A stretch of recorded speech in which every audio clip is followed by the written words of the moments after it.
ሰላም ነኝ። እነሆ ዛሬም የክፍል 1 ባለፈው ክፍል 2 እንደማቀርብና እንዲሁም ደግሞ ወደ ክፍል 2 እንደምሸጋገር ነግራችሁ ነበር። ዛሬም በክፍል 2 እነሆ ብቅ ብያለሁ። ባለፈው በክፍል 1 ስለ ተውሂድና ስደት መነሻ አይተን ነበር።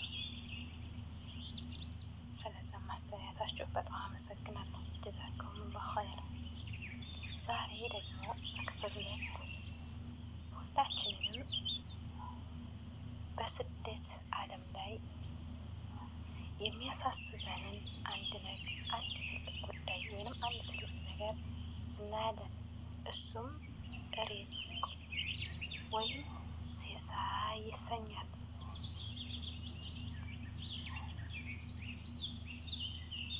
ርዕሴ ሪዝቅ እና ሲሳይ፣ ሪዝቅና ስደት ወይም ደግሞ ስደትና ሪዝቅ ወይም ሲሳይ የሚል ይሆናል ማለት ነው። ለመሆኑ ስደት የመጣ ነው ሪዝቅ ፍለጋ ነው ወይስ ሪዝቃችን ወደ ተጻፈበት ተጉዘን ነው? አብራችሁኝ ቆዩ።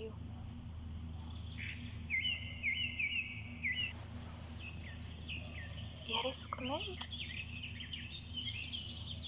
ዋና ሀሳብ አድርጌ አንስቼዋለሁ። አንደኛ መጀመሪያ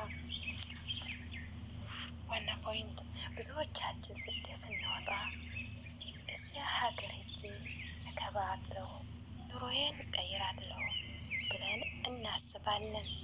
ነገር ግን ተውሂድ የሚያስተምረን ሪዝቅን ሰጭ ወይንም ሪዝቅን የሚሰጠው አላህ አርረዛቅ መሆኑን ነው። ከስሞቹ መካከል አንዱ የአላህ ሱብሓነሁ ወተዓላ ከምናውቃቸው ነቢዩ ሰለላሁ ዐለይሂ ወሰለም ካመላከቱና ካሳወቁን አንዱ ስም መካከል ከአላህ ስም መካከል አርረዛቅም ነው። ይህ አርረዛቅ ማለት ደግሞ ለጋስ ሰጭ ማለት ነው። ሲሳይን ለጋስ ሲሳይን ሰጭ ማለት ነው። አላህ መካ ላይ የሰጠንን ወይንም ደግሞ አንድ ቦታ ላይ ሆነን የሰጠንን ሪዝቅ እዚህ በስደት ባለንበት ሀገርም የመስጠት ችሎታ አለው። የልብ ወይንም የቀልብ እርጋታ ሪዝቅ ሰማይ ላይ ነው የተወሰነው ይለናል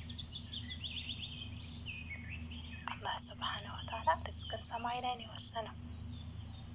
ሰማይና ምድር ከመፈጠሩ በፊት እያንዳንዱን ሁኔታዎች ለውሃል መህፉዝ ላይ ያስፍሮታል።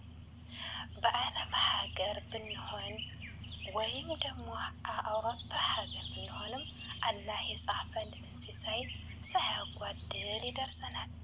ስለዚህ ስደት የርዚቅ መጨመር ሰበብ እንጂ ፈጣሪ አይደለም። የስደተኞች ፈተና ዋና ሶስተኛ ፖይንት፣ አንዳንድ ጊዜኛ ሪዝቅ ፍለጋ ስንሮጥ ሪዝቅ ሰጪውን እንረሳለን። ነዓም እንረሳለን። ሶላታችንን እናቆማለን።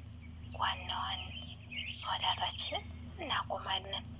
ዚክራችንን እንተዋለን። ይህ ግን በረካን ያጠፋል፣ ከአላህ ሱብሓነሁ ወተዓላም ያርቀናል። ትልቁ ርዚቅ የአላህ ቅርበትንና ሰላም መሆኑን መዘንጋት የለብንም፣ መርሳት የለብንም። እኔም ደግሞ ለዚህ ትመጥናለህ እያልኳት የስደት እና ወይም ስደትና ሪዝቅ ወይም ስደትና ሲሳይ በምትለዋ ተመስርቼ አንዲት ግጥም አዘጋጅቻለሁ። ግጥሜ ስንቅ ወይንም ስደት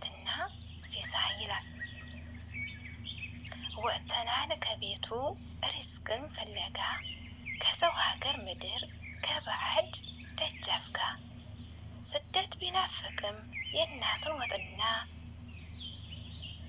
አላህ የጻፈውን ግን መቼ ይቀር ነበርና። አትበይ እህትዬ፣ አትበል ወንድምዬ፣ ሪዝቄ እዚህ ነው። ሰጪውም አላህ ሰማይ ላይ ያለው ነው። ባህር ብንሻገር ዱካንን ብርቅም አላህ የሰጠንን ምንም አይነጥቀንም። እሱ አላህ ሱብሓነሁ ወተዓላ የሰጠንን ምንም አይነጥቀንም፣ ማንም አይወስድብንም።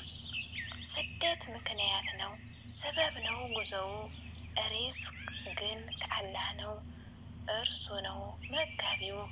ስለዚህ ተረጋጊ፣ በጌታሽ ተመኪ። ስለዚህ ተረጋጋ፣ በጌታህ ተመካ። ባለሽበት ነገር ሁሉ አልሐምዱሊላህ በይና፣ ባለህበት ነገር ሁሉ አልሐምዱሊላህ በልና። ስቃያት ለኢማንሽ ሀኪ ወይንም ስቃይህን ለኢማንህ ሀኪ። እሱ አላህ ሱብሓነሁ ወተዓላ ያስተካክልልን።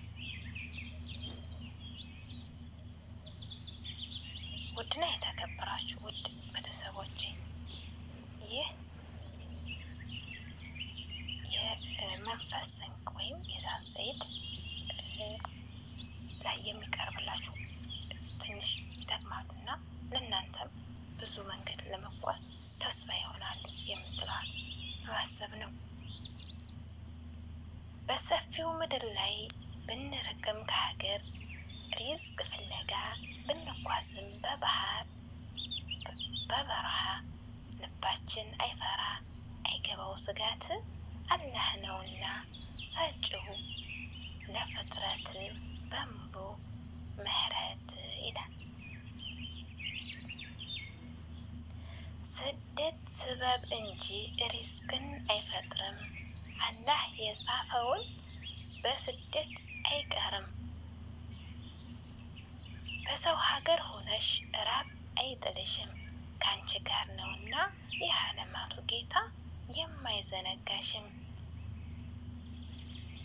ስለዚህ እህቴ፣ ስለዚህ ወንድሜ ተወከል፣ ጽና፣ ጽኚ፣ በሰብር ተሞይ፣ በሰብር ተሞላ።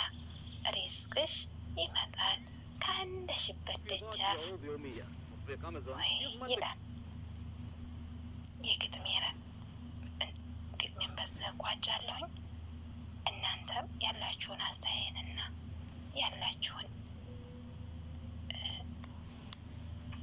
በኮሜንት ላይ እንዲሁም ደግሞ አበረታቱኝ በማለት እወዳለሁኝ። ድና የተከበራችሁ የዚህ ቻናል ተከታዮች ወይም ደግሞ ወደ ዚህ ቻናል ጎራ የምትሉ ውድ ቤተሰቦች በየትኛውም ስፍራ ብንሆን አላህን በመፍራትና በእርሱ በመመካት ሪዝቃችንን እንፈልግ። ዋና ፖይንት አንድ። ሁለተኛ አላህ ሱብሓነሁ ወተዓላ ያ ረብ በስደት ሀገር ያለን ወገኖቻችንን በሙሉ ሪዝቃቸውን በበረካ መሙላላቸው፣ ከሀሳብና ከጭንቀትም ገላግላቸው። መጨረሻ የሰነበቴ ለዛሬ የነበረውን ቆይታ ይሄን ይመስል ነበር።